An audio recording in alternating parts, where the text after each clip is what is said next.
주님께서 여러분과 함께 또한 사정하셔서 성루가가 전한 거룩한 복음입니다. 주님께 영광을 돌립니다. 요한은 자기에게 세례를 받으러 나오는 사람들에게 이렇게 말하였다. 이 독사의 족속들아, 닥쳐올 징벌을 피하라고 누가 일러주더냐. 너희는 회개했다는 증거를 행실로 보여라. 그리고 아브라함이 우리의 조상이다 하는 말은 아예 하지도 마라. 사실 하느님은 이 돌들로도 아브라함의 자녀를 만드실 수 있다. 도끼가 이미 나무 뿌리에 닿았으니 좋은 열매를 맺지 않는 나무는 다 찍혀 불 속에 던져질 것이다. 군중은 요한에게 그러면 우리는 어떻게 해야 하겠습니까? 하고 물었다. 요한은 속옷 2벌을 가진 사람은 1벌을 없는 사람에게 주고 먹을 것이 있는 사람도 이와 같이 남과 나누어 먹어야 한다 하고 대답하였다. 세리들도 와서 세례를 받고 선생님 우리는 어떻게 했으면 좋겠습니까? 하고 물었다. 요한은 정한 대로만 받고 그 이상은 받아내지 마라 하였다. 군인들도 저희는 또 어떻게 해야 합니까? 하고 물었다. 요한은 협박하거나 속임수를 써서 남의 물건을 착취하지 말고 자기가 받는 봉급으로 만족하여라 하고 일러주었다. 백성들은 그리스도를 기다리고 있던 터였으므로 요한을 보고 모두들 속으로 그가 혹시 그리스도가 아닐까 하고 생각하였다. 그러나 요한은 모든 사람에게 이렇게 말하였다. 나는 너희에게 물로 세례를 베풀지만 이제 머지않아 성령과 불로 세례를 베푸실 분이 오신다. 그분은 나보다 더 훌륭한 분이어서 나는 그분의 신발끈을 풀어드릴 자격조차 없다. 그분은 손에 키를 들고 타작마당의 곡식을 깨끗이 가려 알곡은 모아 곳간에 들이고 쭉정이는 꺼지지 않는 불에 태우실 것이다. 그 밖에도 요한은 사람들에게 여러 가지로 권하면서 복음을 선포하였다. 주님의 복음입니다. 그리스도를 찬미합니다. 성부와 성자와 성령의 이름으로 아멘. 대림 3주일에 들으시는 독서 말씀들은 고난의 때가 끝나 해방과 기쁨 그리고 하느님의 평화가 주어지리라는 희망으로 선포가 됩니다. 오늘 복음의 내용은 세례자 요한의 설교입니다. 예수님이 말씀하신 게 하나도 없어요. 요한은 다가올 징벌을 피하라는 말씀과 어떻게 피할 것인가 방법을 알려줍니다. 동시에 그는 오시는 그리스도에 대해서 증언하며 복음을 선포합니다. 그래서 오늘 주제는 설교 주제를 세례자 요한을 제가 예찬을 할까 합니다. 세례자 요한의 예찬. 복음서라고 하면은 우리가 다 예수님에 관련된 이야기로만 알고 계시잖아요. 근데 모든 복음의 이 초반부에 보면요, 오늘처럼 세례자 요한의 이야기들이 제법 많습니다.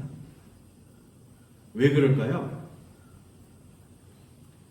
예수님께서 본격적으로 활동하시기 전에 세례자 요한은 이미 유명한 사람이었어요. 그러니까 요한이 여러 명의 요한이 있는데 무슨 요한이라고요? 이 사람이? 세례자 요한. 그러니까 세례를 베푸는 건 아주 최고였던 거예요. 그러니까 이름이 세례자 요한입니다. 너무 유명한 겁니다. 가만히 보면 이 세례자 요한과 이 예수님께서 일하는 분야가 비슷해요. 세례자 요한은 사람들이 회개하도록 세례를 베풀면서 설교를 하고 복음을 선포합니다. 오늘 복음에서 그렇게 얘기하죠. 예수님도 하느님 나라가 다가오니까 회개하고 사람들이 회개하고 세례를 베풀며 설교하시고 복음을 선포하셨어요. 이처럼 같은 분야에서 두각을 나타내는 사람이 둘이 있으면 그걸 뭐라고 그러나요? 호적수라고도 하고 또 영어로 혹시 뭐라 그러는지 라이벌, 예, 라이벌이라고 합니다. 그래서 한 산에 호랑이가 두 마리가 있을 수 없다라는 속담도 있죠. 그 정도로 두각을 나타내는 사람이 있으면 이제 라이벌 있게 마련입니다. 그러면 세례자 요한과 나자렛 예수님, 나자렛 예수라고 하는 이 예수님과는 라이벌 관계였을까요? 우리가 아는 라이벌 관계가 김연아라고 다 아시죠? 김연아 선수의 라이벌은 누구예요? 아사다마오. 네, 다 알고 계시죠? 그 김연아 선수가 뭐 이제 뭐 인터뷰 같은 거 하는 게 보면은 그렇죠. 아사다마오하고 자기는 친구다라고 얘기를 해요. 물론 경쟁자죠. 경쟁자인데 경쟁하면서 둘 다 실력이 향상됐고 그랬다고 하는 거예요. 그러니까 그 사람이 있어야지 나도 성장하고 실력이 향상됩니다. 남진 하면 또 누가 떠오릅니까? 나훈아 하면 남진. 뭐 이렇게 둘은 뭐 라이벌인데 나훈아가 훨씬 더 노래를 잘하는 것 같긴 해요. 근데 남진이 왜 이렇게 인기였을까요? 잘생겨서. 네, 뭐 그런데 어쨌든 라이벌로 여겼습니다. 여러분들 장기 두시한 장기판에 보면 어떤 나라가 나옵니까? 초나라하고 한나라. 초나라에는 항우가 있었고 한나라에는 유방이 있었습니다. 이 둘이 라이벌이죠. 근데 이 라이벌 같은 경우는 어떻게 해요? 한쪽이 죽어야만 이기는 처절한 라이벌 관계였습니다. 그러니까 역사상 이 라이벌 제가 뭐 말씀 안 드려도 너무나 많죠. 라이벌. 학교 다니실 때 전교 1등의 라이벌은 누구겠어요? 전교 2등이겠죠. 전교 2등은 1등이 라이벌이겠죠. 이 역사상 뭐 라이벌 관계에서 서로 죽여야 하는 경우도 많고요. 선의의 경쟁 속에서 실력이 향상되거나 아름다운 결과를 만들어내는 경우도 많습니다. 예수님과 세례자 요한을 우리가 라이벌 관계로 본다면 이 두 분의 라이벌 관계는 어땠을까요? 오늘 세례자 요한의 설교를 예수님의 말씀과 행위와 한번 연결해서 한번 다시 보겠습니다. 요한은 회개하라고 합니다. 그리고 당연히 사람들에게 세례를 베풀었습니다. 예수님도 회개하라고 선포하셨고 사람들에게 세례를 주셨습니다.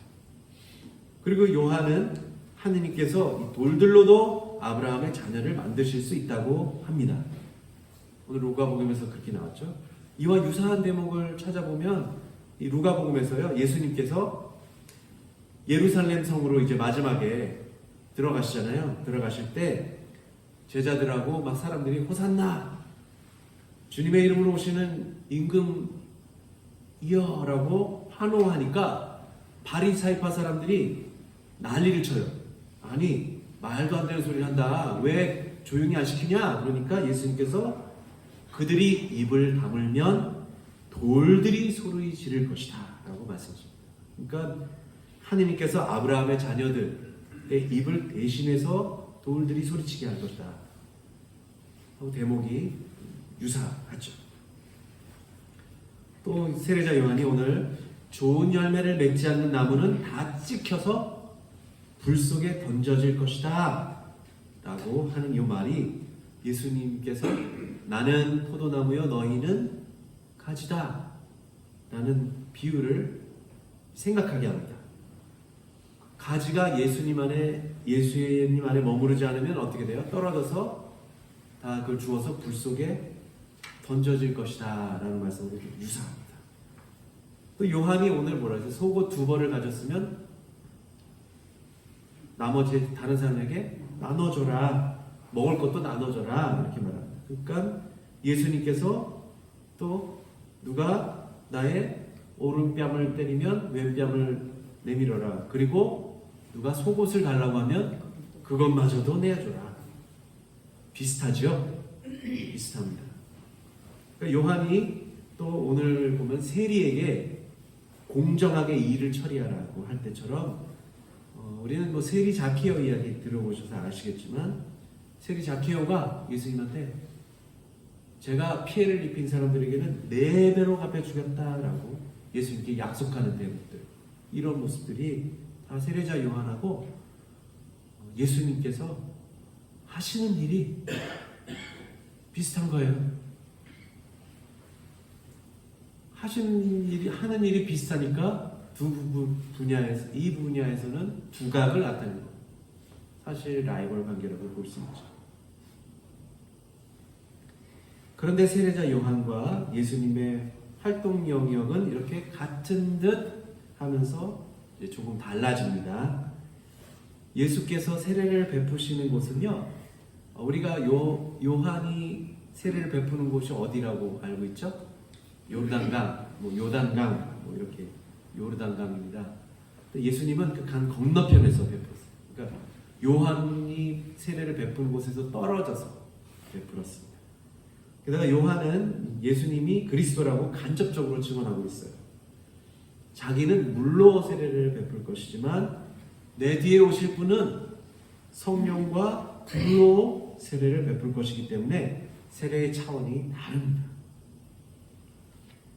처음에 이 세례자 요한이 이제 도끼가 이미 나무 뿌리에 닿았고 열매를 맺지 못하는 나무는 다 찍혀 불 속에 던져질 것이다 라는 말에서 불 속에 던지시는 분, 나무를 잘라내시는 분은 하느님이신데, 여기서는 하느님인데 이 요한의 설교 뒷부분으로 가면 내 뒤에 오실 분은 손에 키를 들고 쭉정이를 골라 꺼지지 않는 불에 태우는 이가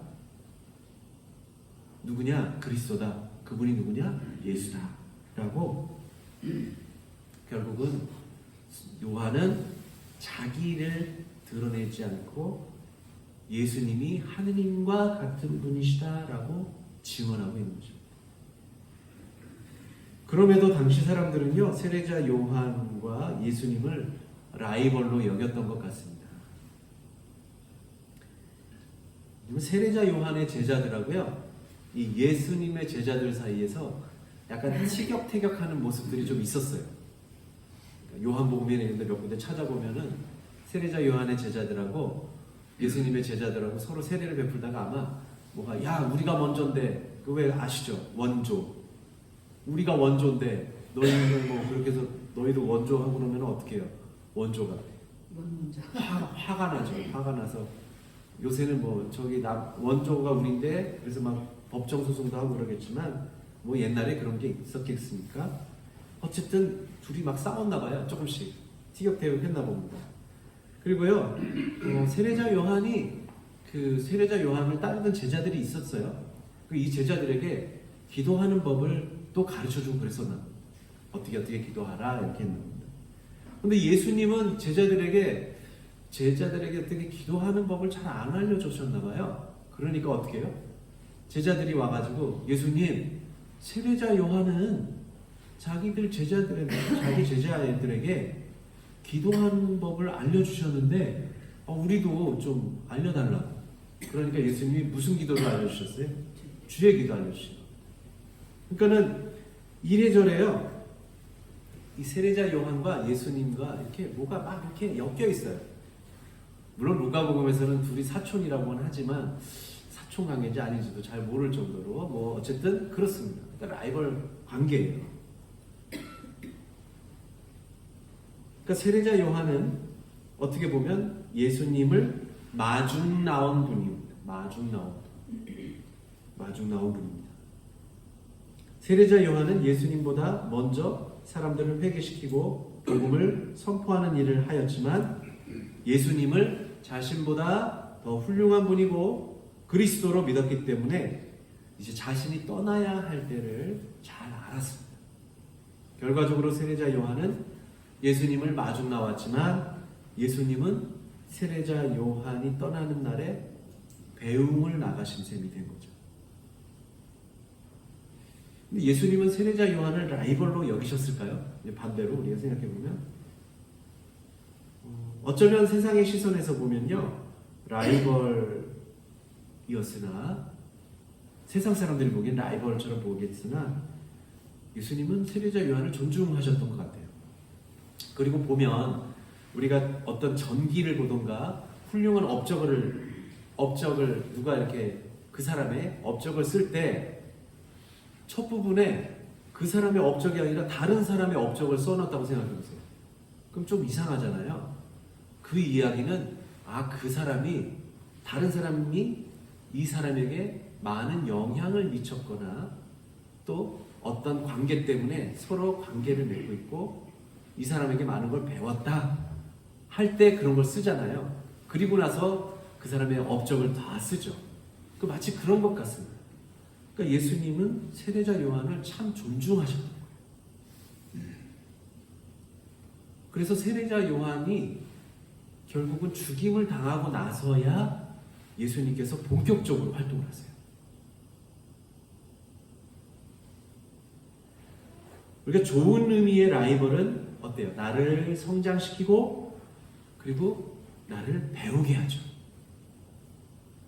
근데 그게 존경하는 마음이 있어야지만 그 라이벌에게서 하나라도 더 배우고요. 또 정정당당하고 선의의 경쟁을 할 수가 있습니다. 무조건 이기려고 막 술수를 쓰고 인맥을 동원하고 뭐 그러면 라이벌을 제거하는 데만 열중하게 되면 사실 그거는 정의롭지 못하고 나중에 보면 약간 오명을 쓰게 됩니다. 그 사람도 충분히 능력이 있었는데 정정당당하게 아니라 뒤에서 술수를 쓰고 인맥 동원하고 뭐 이렇게 뭘 누군가에게 시켜갖고 뭐 해서 조작하고 이래서 그 라이벌을 없애버린다. 그러면 나중에 밝혀지면 진정한 승자는 누굴까 다 알게 되죠. 우리는 살아가면서 다양한 방식으로 다양한 시간에 라이벌을 만나게 됩니다. 때로는요 도저히 뛰어넘을 수 없는 라이벌을 만나기도 합니다. 근데 우리가 늘 경쟁하고 끊임없이 누군가를 이겨야 하고 이렇게만 그래야지만 직성이 풀리면서 살아갈 수는 없어요. 그것은 복음이 전하는 세례자 요한의 자세가 아닙니다. 세례자 요한은 자신의 때를 알았기 때문에 많은 이들이 라이벌로 여겼던 예수님에게 이제 자신의 소명을 이어가도록 양보를 합니다. 그리고 역사의 뒤안길로 사라집니다. 자신이 이룬 업적에 연연하지 않고 더 위대한 사람을 위해서 발판을 만들어줬기 때문에 기쁜 마음으로 자리를 내어줍니다. 이것이 진정한 의미의 겸손이고 하느님의 지혜입니다. 우리는 라이벌 혹은 나보다 앞서는 사람에게 박수치지 못하는 경우가 많습니다. 그냥 그 사람 깎아내리려고 하는 경우도 되게 많죠. 정말로 나보다 뛰어난 사람과 그 동료를 위해서 진심 어린 칭찬과 박수를 보내고 격려를 할 정도의 우리가 그런 인격을 갖춘다면 오히려 그 사람의 장점을 배울 수 있는 기회가 됩니다. 시기와 질투 대신에 존중과 존경심을 가지는 것이 그건 자존심을 상하는 일이 아닙니다. 오히려 나의 인격을 더욱 성장시키고 큰 사람이 되게 합니다. 세례자 요한은요 박수 칠 때 떠날 줄 아는 사람이었습니다. 그래서 진정 큰 사람이었습니다. 그분은 질투와 험담으로 라이벌을 깎아내려서 자신을 치켜 세우지 않고 오히려 그 라이벌에게 박수치고 존경을 보였습니다. 그래서 예수님은 오히려 세례자 요한을 치켜 세워주죠. 여인의 몸에 태어난 사람 중에 세례자 요한보다 더 큰 사람은 없다 라고까지도 치켜 세워주셨습니다. 그렇게 세례자 요한은 예수님의 길을 훌륭히 닦았고 복음서에서도 그래서 그의 이름은 앞으로도 지워지지 않을 것입니다. 우리가 요한의 그 겸손을 배우게 될 때 하느님의 생명책에서도 우리의 이름이 지워질까요? 안 지워질까요? 안 지워질 것입니다. 우리가 요한의 겸손을 배우고 오늘처럼 요한을 닮아서 주님께서 우리를 시켜 세워주시고 여러분들이 나의 자녀 가운데 가장 뛰어난 사람들이었다, 나의 자녀였다 라고 시켜 세워주시기를 기도하는 대림 시기가 되었으면 좋겠습니다. 성부와 성자와 성령의 이름으로.